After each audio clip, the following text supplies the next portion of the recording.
Story 1. The Disappearing Campground. A park ranger's last report. I've been a park ranger in the Pacific Northwest for 12 years. I've dealt with bears, storms, even illegal activity. But what happened in July 2019 still keeps me up at night.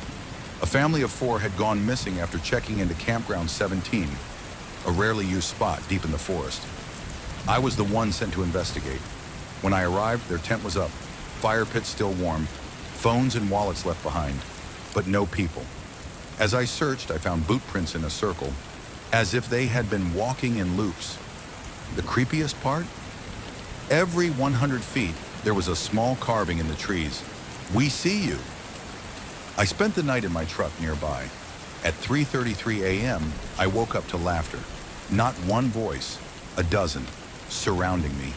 There was no one there. By morning, the tent was gone too. I filed the report. The Forest Service shut down Campground 17. But every now and then, we still hear screams on the radios from that direction. Story 2. The Girl in the Mirror, a sleepover that shouldn't have happened. We were just dumb teenagers.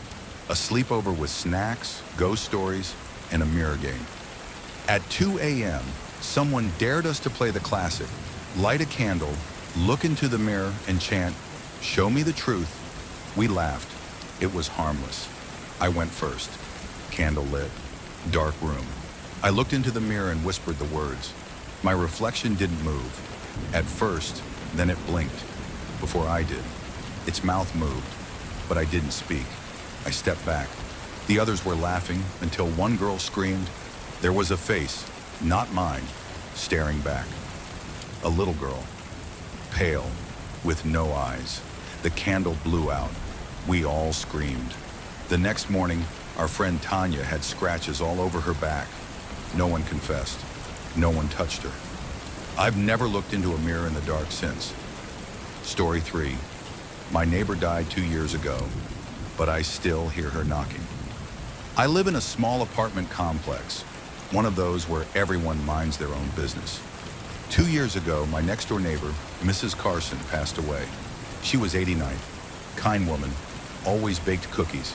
A week after her funeral, I started hearing knocking. Light, polite, like her. It came from the shared wall between our apartments. At first, I thought it was in my head, but one night I knocked back, and someone knocked twice in return. Maintenance said the apartment was locked, empty, but I kept hearing it. Every night at 10:15 p.m., her old bedtime. One night I stayed up and watched the wall. A photo frame fell off and shattered. Behind it, written on the wall in faint handwriting, "Can you hear me?" They've rented that apartment now, but the new tenant moved out in 3 days. She said she saw an old woman standing in her mirror, smiling. Story 4. The Vanishing Town Sign. Welcome to Gray Hill. On a road trip across rural Colorado, I got lost. At sunset, I passed a wooden sign.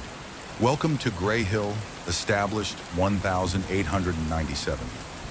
The town looked abandoned, crumbling buildings, dusty streets, but oddly, clean. I parked and walked into what seemed to be an old diner. The lights flickered on. A man behind the counter asked, "Passing through?" I nodded. He just said, "They usually don't." I left quickly. As I drove away, I looked in the rearview mirror. The town was gone. No sign, no buildings, just open field. I drove back the next day with a friend. No Gray Hill, no road, nothing. Later I searched. Gray Hill was a mining town that vanished in a landslide in 1923, and the man I saw matched a photo of the last known resident. Story 5. Something in the cornfield watched me as a kid. It still does. I grew up on a farm in Nebraska, acres of cornfields around us.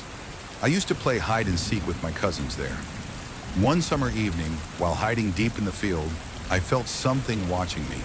Not a person, not an animal.